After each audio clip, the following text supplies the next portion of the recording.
Boa noite, meu nome é Natália Corrêa Gresic, aluna do Instituto Federal IFAR, no campus São Borja, técnica em informática, e hoje eu vim falar sobre as modalidades de hóquei de gelo, esporte de invasão, e luta esgrima.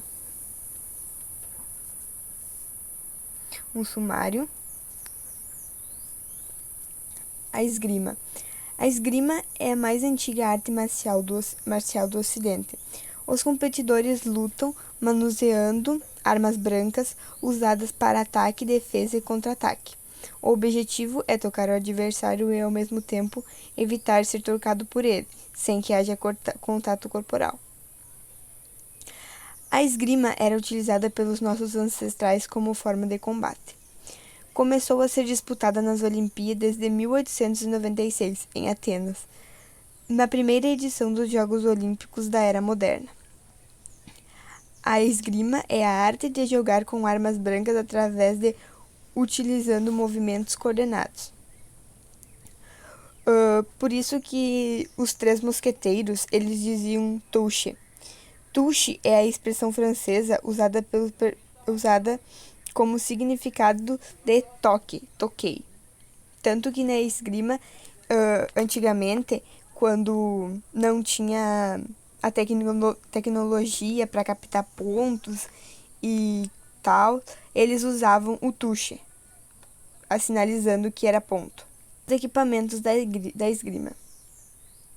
A versão esportiva moderna põe 3 armas em posição: o flerte, a espada e o sabre.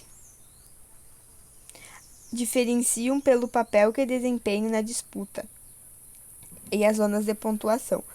As armas utilizadas nas competições são feitas de material flexíveis. Algumas podem cortar e outras não. Florete. A técnica do florete serve de base da esgrima moderna em geral.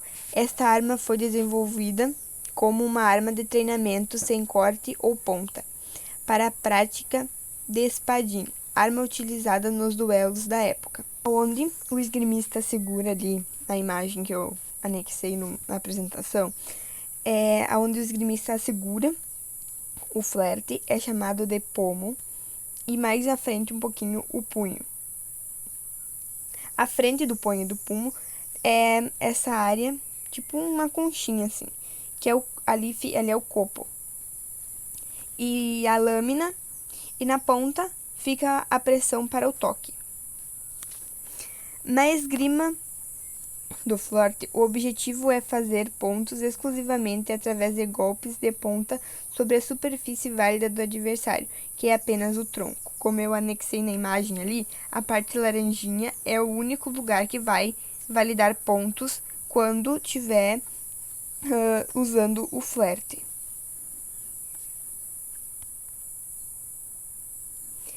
A espada.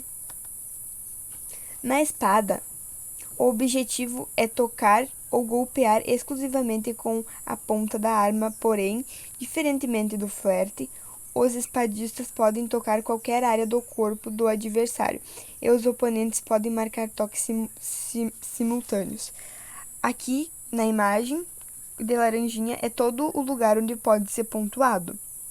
A espada não recebe pressão para toque na ponta dela, diferente do flerte que eu acabei de dizer. O sabre de esgrima, embora comumente confundido com o sabre militar, tem origem no sabre de duelo mais popular no final do século XIX, na Itália. Esta arma é muito mais leve e rápida, sendo possível o sabrista tocar seu adversário com a ponta da lateral da lâmina. A superfície válida para toque é a cabeça, o tronco e os membros superiores, com exceção das mãos. E o sabre dela, ali na ponta, a pressão para toque é mais de 750 gramas, diferente da espada, que não tinha a área de combate. Aqui eu anexei uma imagem que explica como é a área de combate da esgrima. Ali na ponta tem um fiozinho que segura a roupa do esgrimista. Aqui na parte da roupa dos equipamentos, dá pra ver que tem uma linhazinha segurando o esgrimista. Eles andam de frente pra frente, assim, durante a luta. No equipamento, aqui eles têm a máscara, que é feita de policarbonato, um plástico metálico que cobre até o pescoço, e também tem umas que são de telinha que fica na frente. A luva eles só usam em uma das mãos, no caso aqui tá segurando a arma branca, e ela é uma luva fofa. E o fio corporal, que foi o que eu falei agora, que é preso nas costas do esgrimista e ligado ao sistema eletrônico, passa por dentro da manga e se conecta à arma. A jubeta ali, que é o colete que eles usam, além de observar o impacto e proteger o corpo, é metálico e conectado ao fio corporal. No sabre, ele cobre também os braços.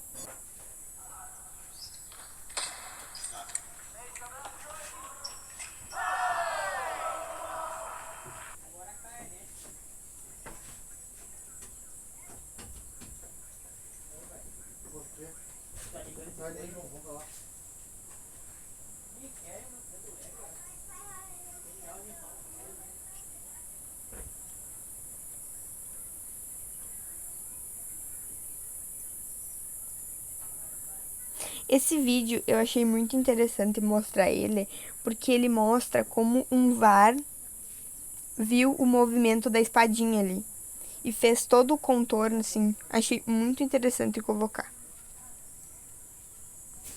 Regras. Os combates são realizados em uma pista de 14 metros de comprimento, com 1,5 a metros de largura. Os esgrimistas são posicionados a uma distância do adversário. O objetivo é tocar o adversário com a ponta da arma sem ser tocado fisicamente. Na classificatória, os combates são feitos entre todos os atletas até que algum consiga marcar 5 pontos. As 5 disputas individuais têm 3 rounds de 3 minutos. Cada um esgrimista toca 15 vezes o adversário. Os pontos são computados de forma eletrônica na roupa do esgrimista. Há sensores. Como naquela imagem que eu anexei agora anteriormente, mostra exatamente o ponto onde foi tocado. No final da imagem ali, ele mostra um pontinho. É um exemplo. Não é permitido contato corporal, toques simultâneos não são contados. Na disputa por equipes, times de 3 competidores se enfrentam em 9 séries de 3 minutos. Vence aquele que acumular mais pontos ou atingir o adversário 15 vezes, justamente o triplo em relação ao individual. Em caso de empate, é dado 1 minuto e vence quem pontuar primeiro. Esgrima em cadeiras de roda. Os cadeirantes são fixados em trilhos na pista de combate. Caso o esgrimista mova a cadeira, o combate é interrogado. São utilizadas as mesmas armas da esgrima convencional, o flerte, a espada e o sabre. Marcações de ponto. As roupas dos atletas têm sensores e indicam quando o esgrimista foi tocado. Quando acontece uma pontuação, uma luz verde ou vermelha é acesa, representando respectivamente um dos atletas. Caso aconteça um toque não válido, uma luz branca acende. Aqui eu dei um exemplo de como o cadeirante fica e os equipamentos que ele vai utilizar. E ele também fica fixo num trilho no chão. Aqui Venha conhecer a esgrima em cadeira de rodas. O objetivo do jogo é tocar no adversário com a lâmina, ao mesmo tempo que evita ser tocado por ele. As cadeiras são presas em uma placa de ferro chamada fixador, e os jogos podem ser com 3 armas. A espada, que é a mais pesada, com 770 gramas. o florete considerado a melhor arma para iniciação, e o sabre que é a menor arma com 88 centímetros. O vestuário é todo branco. Capacete e luva são acessórios utilizados pelos esgrimistas. Descubra mais sobre o esporte paralímpico. Aqui eu tenho alguma representação de uns movimentos da esgrima, que são o reprise, golpe à frente, procurando tocar o corpo do oponente com a arma depois do lutador estender a perna dianteira. Ali dá para ver na imagem que ele estende a perna dianteira e ele faz o movimento de ataque. A flecha. Corrida curta e repentina em direção sobre o adversário, a partir da posição de guarda, ou movimento dos pés de curta posição. Dessa forma ali que está na imagem, o esgrimista vai andando ou correndo aos poucos, tentando avançar e ao mesmo tempo recuar ao seu adversário. O Reiposk. Ofensiva após um bloqueio de ataque adversário. Então, ali ele está explicando que quando o teu adversário vai atacar em ti, tu vai fazer um movimento de defensiva. Estocada, um golpe com a ponta da arma. Bem padrão, né? O normal que você tem que fazer na esgrima. E a balestra, um salto curto em direção ao adversário, finalizando na posição de fundo. Ali dá bem para perceber que ele fez o ponto bem na ponta da arma, esticando todo o seu corpo.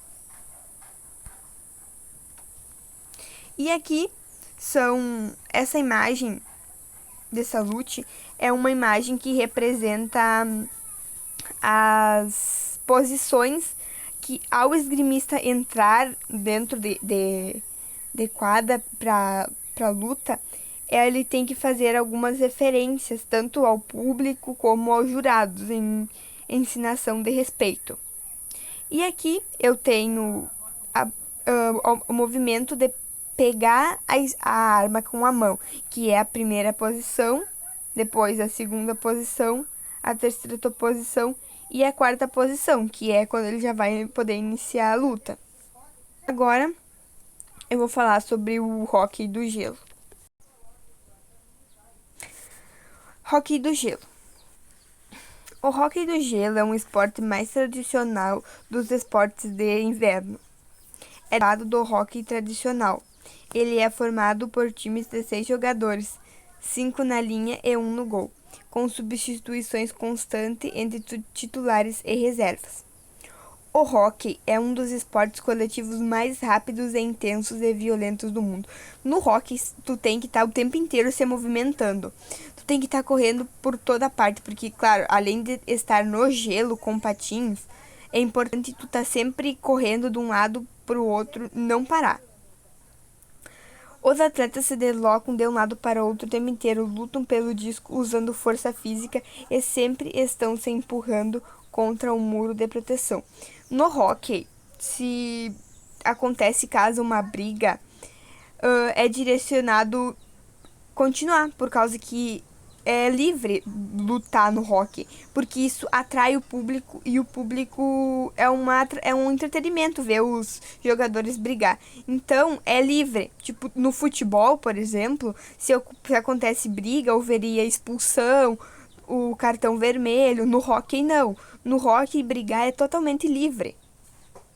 Tanto que tem até regras do jogo que levam à briga.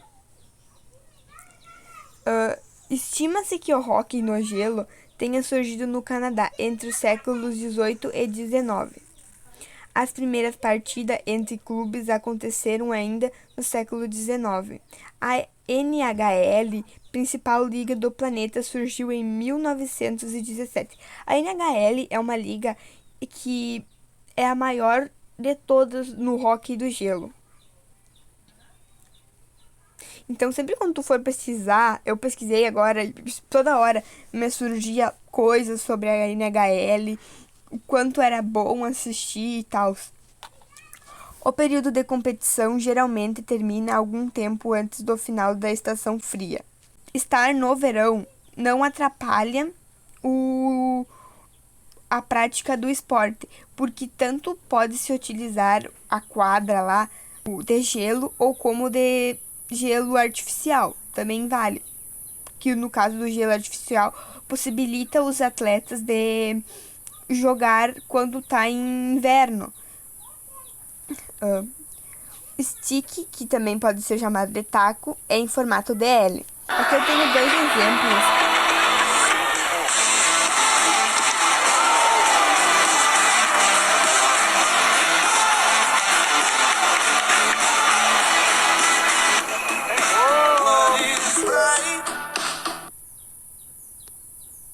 Como eu disse, esse segundo vídeo ali que eu demonstrei é um exemplo de que no hóquei é realmente livre a agressão. Porque se aquilo ali acontecesse no futebol, como eu citei, seria falta. Ou poderia ser expulso. Ali no hóquei, o jogo simplesmente seguiu. Entendeu? Ele seguiu. As posições do hóquei. O goleiro. O goleiro fica entre as traves e defesa do gol. O goleiro no hóquei, ele usa uma proteção assim nos pés dele, que quando ele fica de joelho, cria uma barreira, sabe, na frente do arco, que ajuda na defesa. Defensor. Atua atrás da defendendo o perímetro do goleiro. Alta direita. Atua no lado direito do ataque. A alta esquerda atua no lado esquerdo do ataque. E o central atua no centro do ataque e coordena as jogadas ofensivas. As infrações. Os 3 graus de punição são o menor pênalti, double menor pênalti, major pênalti e misconduct. O menor pênalti é quem comete a falta fica 2 minutos fora da partida. O double menor pênalti é quem comete a falta fica 4 minutos fora da partida. Major pênalti, quem comete a falta fica 5 minutos fora da partida. E o misconduct, quem cometer a falta fica 10 minutos fora da partida. O time que sofre a infração ganha o power play, uma espécie de cobrança de falta. Já o time que cometeu a falta se defenderá no penalty kill. Se o time marcar um ponto, o jogador que foi mandado temporariamente para fora da quadra pode retornar. Tipos de falta. Aqui eu deixei uma imagem das faltas. Agora, o tripping, que significa tropeçar. É o ato de colocar um bastão nos joelhos, pé, braço ou mão, cotovelo de tal maneira que faça com que o oponente perca o equilíbrio ou caia. Ali na imagem que eu anexei ali, mostra que o jogador que está deitado, ele coloca o taco no pé do adversário para derrubar ele. Então ali recebe uma falta. O cross-checking, que significa verificação cruzada. É a ação de usar a haste do bastão entre as 2 mãos para verificar com força um oponente, sem nenhuma parte do bastão no gelo. Ali podemos ver que o jogador, na hora que estão fazendo uma defesa, o coisa dele está empurrando o adversário. O halting significa segurar. É a ação de um jogador envolvendo seus braços ao redor de um oponente, usando uma mão livre para agarrar ou segurar o taco, camisa ou corpo do oponente. Ali dá bem para ver que o jogador que está de azul está segurando totalmente o de branco.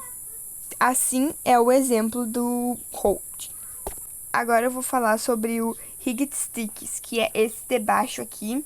Alta adícia é a ação em que um jogador carrega o stick em cima da altura normal dos ombros do oponente e faz contato com o oponente. Um jogador deve ser responsável por estar no controle de seu taco o tempo inteiro. Ali dá para perceber que o jogador de branco está levantando o taco dele. Aí que gera a falta. Agora eu vou falar desse que é ele se batendo ali na parede, que é o boarding. O embarque é a ação em que jogadores empurra, tropeça ou verifica o corpo de um oponente, fazendo com que ele entre perigosamente nas pranchas. Isso inclui acelerar o cheque para um jogador que está em uma posição vulnerável ou indefesa e direcionar um oponente excessivamente para as tabelas sem foco ou intenção de jogar o punk ou qualquer cheque entregue com o propósito de punição ou imitação que causa o adversário entre desnecessariamente e excessivamente nas bolsas. Ali dá bem para ver o que ele está fazendo, que é o que eu expliquei agora na imagem. Agora eu vou falar um pouco sobre o shang, que significa cortar. É o ato de um jogador balancear seu taco contra um oponente. Qualquer o contrato que seja feito ou não, qualquer golpe forte com o bastão no corpo de um oponente ou no bastão do oponente, nas mãos ou próximo a ele, será considerado cortante. Ali dá pra ver que o jogador que tá na parte de trás ali, ele está fazendo isso com o taco dele. Elbowing. Elbowing é uma lada é usada de um cotovelo estendido como ponto de contato com o oponente durante um cheque ou com um meio de criar separação com o oponente e pode incluir uma tentativa de cotovelada. Ali dá incrivelmente para notar que o jogador de branco, está dando uma cotovelada na cabeça do de vermelho. Fica bem evidente. Interface. A interface significa interferência e é definido quando um jogador usa seu corpo para pegar ou bloquear para impedir o progresso de um oponente. Não portador de disco, sem nenhum esforço para jogar o disco, manter a velocidade normal do pé ou manter uma pista de patinação estabelecida. Ali eu citei um exemplo da imagem. Hóquei no gelo no Brasil. Possui filiação parcial na IIHF, Federação Internacional de Hóquei no Gelo. Por não ter um ranking nos padrões internacionais, o país não pode disputar os torneios oficiais da seleção, como as divisões classificatórias para o Mundial, e dependente apenas de convites para participações amistosas e de exibição. Entre os anos de 2014 e 2017, a organização pela Federação Mexicana, o Brasil chegou a conquistar o bronze em 2015. Desde 2018, os jogadores brasileiros se reúnem e competem nos eventos apoiados pelo Amerigol, realizado nos Estados Unidos. Aqui eu coloquei um time brasileiro, que aqui no Brasil o hóquei não é muito conhecido, por causa que a gente é um país com um clima totalmente quente, então a gente não tem muita ligação com o inverno. Por isso não se torna tão, como é que eu posso dizer, atrativo. Aqui eu tenho a demonstração do tamanho da quadra de hóquei e as suas dimensões. Ela é similar à do handebol e os jogadores podem jogar atrás do gol. No futebol isso não é permitido, nem no handebol, mas no hóquei os jogadores podem jogar atrás da área de gol. Observações. O disco. O disco é preto, feito de borracha, que pesa de 156 a 170 gramas e mede 2,5 centímetros de espessura por 7,6 centímetros de diâmetro. Aqui eu coloquei um exemplo do disco. E olha, dá bem para notar que o disco é feito de uma borracha e que ele parece ser bem pesadinho. Bully. O bully é um tipo de saque neutro. O bully ocorre quando o jogo é reiniciado após uma interrupção de jogadores. Atingem o chão com o stick e em seguida batem 3 vezes com o stick do adversário, antes de tentar acender a bola. Agora, o offside. O offside foi uma coisa que eu lia muito quando eu tava pesquisando o rock. E eu nunca consegui entender o que era o tal do offside. Eu achava que era um tipo de passe ou alguma coisa assim. Mas, tecnicamente, não é. E eu vou dizer um pouco sobre o que é o offside. Porque é uma coisa que acontece com muita facilidade no rock. Offside é quando um jogador ultrapassa a linha azul do adversário antes do disco. Isso não pode acontecer.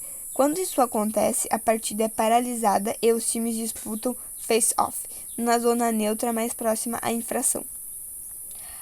Agora aqui eu coloquei um exemplo do taco, que também pode ser chamado de stick, como eu disse lá no início de quando eu comecei a falar sobre o hockey.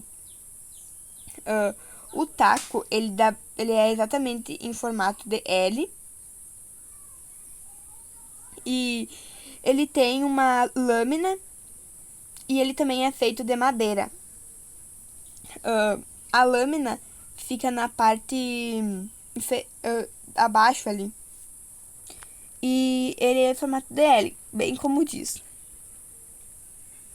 Aqui eu anexei os vídeos numa pasta do Drive, os vídeos que eu usei nesta apresentação.